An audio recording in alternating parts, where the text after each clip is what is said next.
Welcome friends. तो इस section में हम सीखेंगे कि एक एडजॉइंट निकालना और इन्वर्स निकालना एक मैट्रिक्स का। तो एक मैट्रिक्स का इन्वर्स निकालने से पहले आपको एडजॉइंट निकालना आना चाहिए, ठीक है। तो एडजॉइंट क्या होता है, इसकी डेफिनेशन देख लेते हैं। तो डेफिनेशन ये होती है कि the adjoint of A square matrix. हम एक स्क्वायर मैट्रिक्स का अगर एडजॉइंट चाहते हैं और वो मैट्रिक्स ए है, मान लो उसके एलिमेंट है ए आई जे और उसका ऑर्डर है n into n, is defined as the transpose of the matrix A capital Aij and into n where Aij is the cofactor of the element Aij। तो अगर हम किसी भी मैट्रिक्स का या स्क्वायर मैट्रिक्स का एडजॉइंट चाहते हैं तो हम पहले जो एलिमेंट हैं उनका कोफैक्टर निकाल लेंगे और कोफैक्टर निकाल के उनका ट्रांसपोज कर देंगे, तो वो आपका कहलाएगा adjoint of the matrix A, ठीक है। इसको हम डिनोट करते हैं ए डी जे लिख के ए, ठीक है। ए डी जे लिख के ए लिखते हैं, इसको एडजॉइंट ए पढ़ते हैं, ठीक है। तो एक एग्जांपल देख लेते हैं। मान लेते हैं कि एक एलिमेंट मान लो एक मैट्रिक्स दिया है A11 A12 A13, फिर A21 A22 A23, फिर ऐसी A31 A32, फिर A33, ठीक है। तो पहले हमने जैसे एडजॉइंट ए चाहते हैं तो उसके लिए पहले आपको ट्रांसपोज करना होगा, ठीक है। ट्रांसपोज आपने सीखा होगा, ट्रांसपोज ऑफ कोफैक्टर, ठीक है, इस एलिमेंट के कोफैक्टर का। तो कोफैक्टर निकालेंगे तो A11 A12 A13, capital A21 capital A22 capital A23, फिर कैपिटल A31 कैपिटल A32 और फिर कैपिटल A33। फिर ट्रांसपोज करोगे तो क्या हो जाएगा, ये रो कॉलम बन जाएगा। तो A11 A12 A13 यहाँ जाएगा, फिर A21 A22 A23 यहाँ जाएगा और A31 A32 और A33 यहाँ जाएगा, ठीक है। और ये बस ऐसे, तो इसी को बोलते हैं कि एडजॉइंट ए, ठीक है। तो एडजॉइंट ए, तो एक छोटा सा एग्जांपल लेते हैं। पर्सन है, मान लो फाइंड करना है एडजॉइंट ए फॉर ए। आपको ए मैट्रिक्स दे रखा है 2 3 1 4, ठीक है। तो आपको इसका निकालना है एडजॉइंट, ठीक है। तो इसका एडजॉइंट निकालने के लिए आपको अब क्या करना होगा, तो पहले आपको वो निकालना होगा कोफैक्टर A11। तो A11 निकालेंगे तो -1 की पावर 1 + 1, फिर A12, फिर A21 A22 सीखा हो गया आपने, ठीक है। तो -1 की पावर 1 + 2, -1 की पावर 2 + 1, -1 की पावर 2 + 2 और गुना कर देंगे माइनर। तो अब माइनर निकालोगे M11, तो जब हम M1 निकालेंगे ये रो कॉलम छोड़ देंगे तो 4 आ जाएगा। फिर A12 निकालेंगे तो ये रो ये कॉलम छोड़ देंगे 1 आ जाएगा।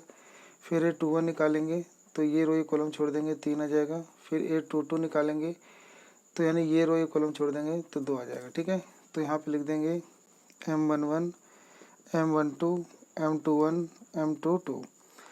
तो ये आ जाएगा -1 की पावर 1 और 1 2, तो -1 की पावर 2 यानी प्लस का 1 आ जाएगा। उससे मल्टीप्लाई कर देंगे M1 यानी 4 से, तो ये 4 आ जाएगा। ऐसे ये -1 आ जाएगा, -1 की पावर 2 और 1 3 यानी ऑड नंबर है, तो -1 मल्टीप्लाई हो जाएगा M2 यानी 1 से, तो -1। और ऐसे ये हो जाएगा -1 की पावर 2 और 1 3, तो 3 यानी ऑड आएगा, तो -1 और गुना M21 3, तो -3 आ जाएगा। और फिर ये आपका आ जाएगा, ये तो ये 2 और 2 4, ये इवन होगा तो 1 आएगा और गुना M22 2, तो 2 आ जाएगा, ठीक है। तो अगर हम एडजॉइंट ए चाहते हैं तो हमें क्या करना होगा कि हमें ट्रांसपोज करना होगा, ठीक है। तो हमें इसका ट्रांसपोज करना होगा, तो पहले लिखो A11 कोफैक्टर का ट्रांसपोज करना होगा, तो छोटा टी लिख दो, यानी ट्रांसपोज करेंगे इसका। तो अभी इसको ट्रांसपोज करते हैं, पहले लिख लो 4 आया, घटा 1 आया, फिर घटा 3 आया और 2 आया। ट्रांसपोज कर दोगे तो अब क्या होगा कि रो कॉलम बन जाएगा। तो ये रो को कॉलम में लिखोगे 4 घटा 1 और इसको लिख दोगे घटा 3 और 2। तो ये आपका आ गया डिटर्मिनेंट ऑफ ए, ठीक है। अच्छा, डिटर्मिनेंट ऑफ ए में आपको ध्यान रखना होता है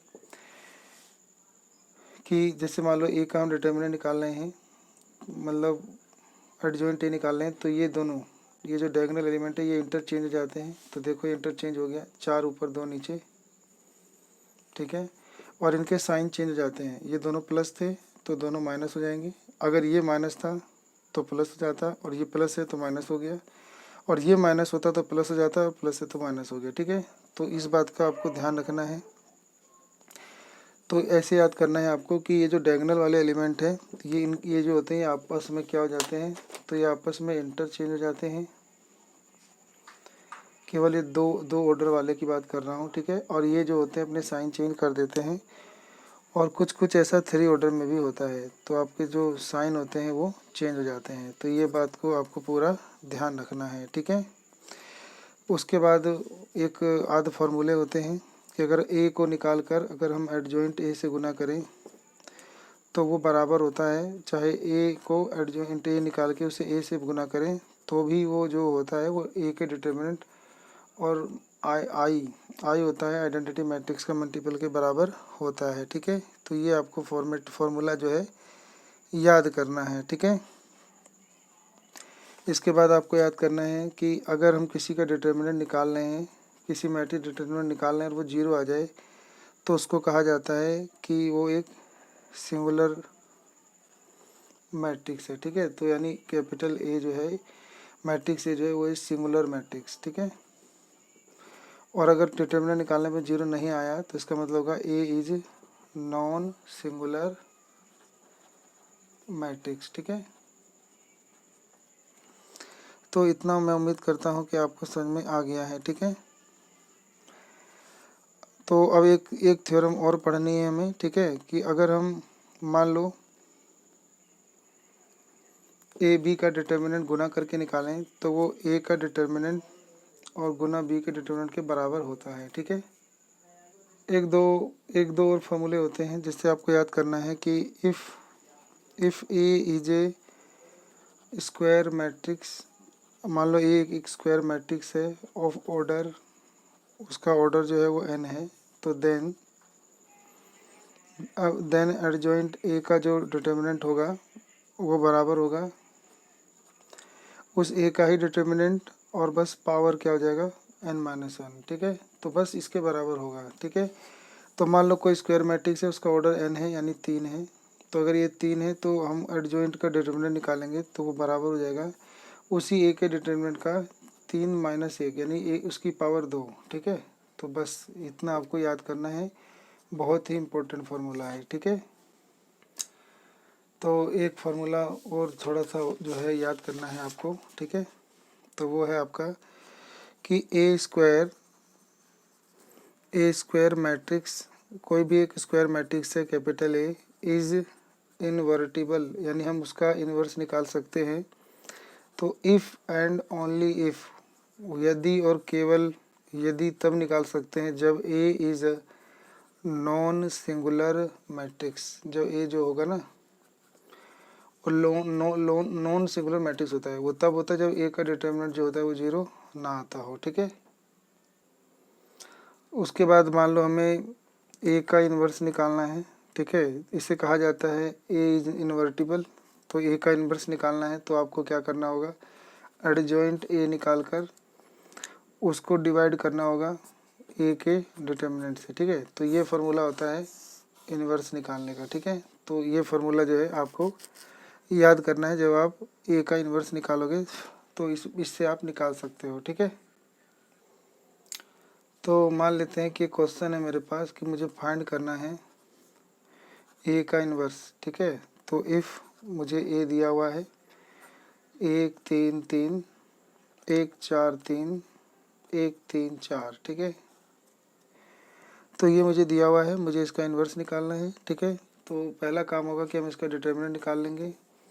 तो एक्सपेंडिंग अलोंग R1 करके हम इसका वो डिटर्मिनेंट निकालेंगे। तो ये हो जाएगा आपका 1, फिर ये रो ये कॉलम छोड़ देंगे तो 4 3 3 4, फिर -3, फिर ये रो और ये कॉलम छोड़ देंगे तो 1 3 1 4, फिर +3, अब ये रो ये कॉलम छोड़ देंगे 1 4 1 3, तो 1 4 1 3 डिटर्मिनेंट, ठीक है।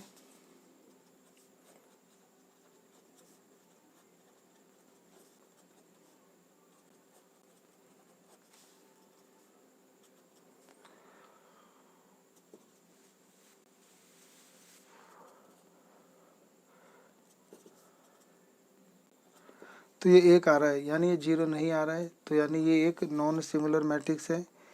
तो ये नॉन सिंगुलर मैट्रिक्स है तो इसका इन्वर्स एग्जिस्ट करेगा। तो अब हम इसका इन्वर्स निकाल सकते हैं, ठीक है। तो उससे पहले आपको कोफैक्टर निकालना होगा ताकि आप एडजॉइंट ए निकाल सकें। तो अब आपको क्या निकालना होगा, कोफैक्टर, यानी A11, A12, A13, फिर A21, फिर A22, फिर A23, फिर A31, फिर A32, फिर A33। तो ये आपको निकालना आना चाहिए। तो मैं क्वेश्चन यहाँ लिख लेता हूँ एक बार, 133, 143, 134, ठीक है। इसको देखते हुए अब आपको मैं कोफैक्टर जो है निकाल के दिखा रहा हूँ, ठीक है, ताकि मैं एडजॉइंट ए निकाल सकूँ। तो इसको निकालने के लिए -1 की पावर 1 और 1 2, -1 की पावर ये जुड़ जाएगा 1 और 2 3, 4, 3, 4, 5, 4, 5 और ये हो जाएगा 6। अब इसे गुना करते हैं किससे, कोफैक्टर से। तो हम कोफैक्टर निकालेंगे, तो हम निकालेंगे M11, फिर M12, फिर M13, फिर M21, M22, M23, फिर M31, फिर M32, फिर M33। तो M11 कैसे निकालते हैं, यानी ये जो A11 था इसका रो कॉलम छोड़ देते हैं, इसका डिटर्मिनेंट कर देते हैं। तो 4 चौक 16, -3 3 9, यानी आ जाएगा 7, ठीक है। तो यहाँ पे हम लिख देंगे गुना में M11, तो M11 कितना है था 7, तो यहाँ पे हम गुना 7 कर देंगे, तो ये आपका जाएगा 7। ऐसे ही M12 निकालोगे तो ये रो ये कॉलम छोड़ देंगे, तो ये 1 3 1 4, 4 एकम 4 और घटा 3, तो यह आ जाएगा 1। तो यहाँ गुना कर देंगे 1, तो इसको सोल्व करेंगे तो -1 एकम -1, ठीक है। तो ऐसे ही आप एक एक करके सारा सोल्व करोगे। तो M13, तो M जब 13 निकालोगे तो ये रो ये कॉलम छोड़ दोगे, तो ये रो ये कॉलम छोड़ दोगे तो ये बचेगा 1 3 1 4 1 3। इसको क्रॉस मल्टीप्लाई करोगे तो 3 घटा 4 यानी घटा 1 आ जाएगा। अब यहाँ पे हम गुना करेंगे घटा 1, तो हो जाएगा घटा 1, ठीक है। ऐसे अब M21 का मतलब हुआ कि ये A21, यानी ये रो ये कॉलम छोड़ देंगे, 3 3 3 4, तो 3 चौक 12 घटा 9, 3 आ जाएगा। तो यहाँ पे हम 3 गुना करेंगे तो घटा 3 आ जाएगा, ठीक है। फिर ऐसे ये करेंगे तो 2 का मतलब ये रो ये कॉलम छोड़ देंगे, 1 3 1 4, तो 4 एकम 4 और घटा 3 यानी ये 1 आ जाएगा। तो यहाँ पे 1 गुना करेंगे तो ये 1 आ जाएगा, ठीक है। ऐसे अब ये करेंगे तो ये रो ये कॉलम छोड़ देंगे, 1 3 1 3, तो ये आपका 0 ही आ जाएगा। तो यानी यहाँ 0 गुना करेंगे तो 0। फिर ऐसे ही अब M31 निकालेंगे, तो M31 मतलब तीसरा रो पहला कॉलम, ये एलिमेंट छोड़ देंगे, 3 3 4 3, तो 3 3 9 और घटा 4 3 12, यानी घटा 3 आ रहा है। तो यहाँ गुना करेंगे जब घटा 3, तो ये घटा 3 आ जाएगा। ऐसे ही फिर M32 निकालेंगे, तो ये रो ये कॉलम छोड़ देंगे, 1 3 1 3, यानी ये भी 0 आ जाएगा। तो यहाँ 0 गुना करने पे 0।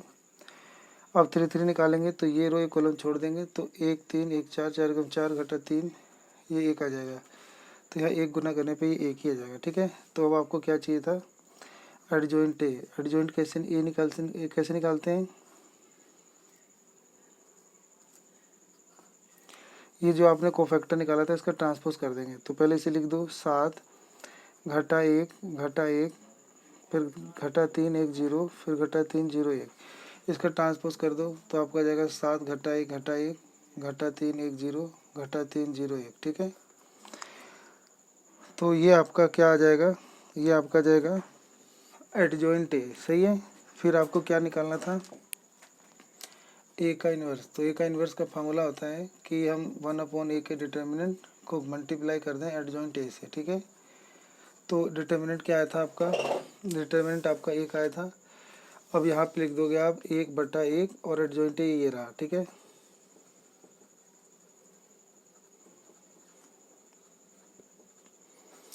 अब 1 एकम 1 होता है, 1 को सबसे मल्टीप्लाई करोगे तो आपका आंसर यही रह गया।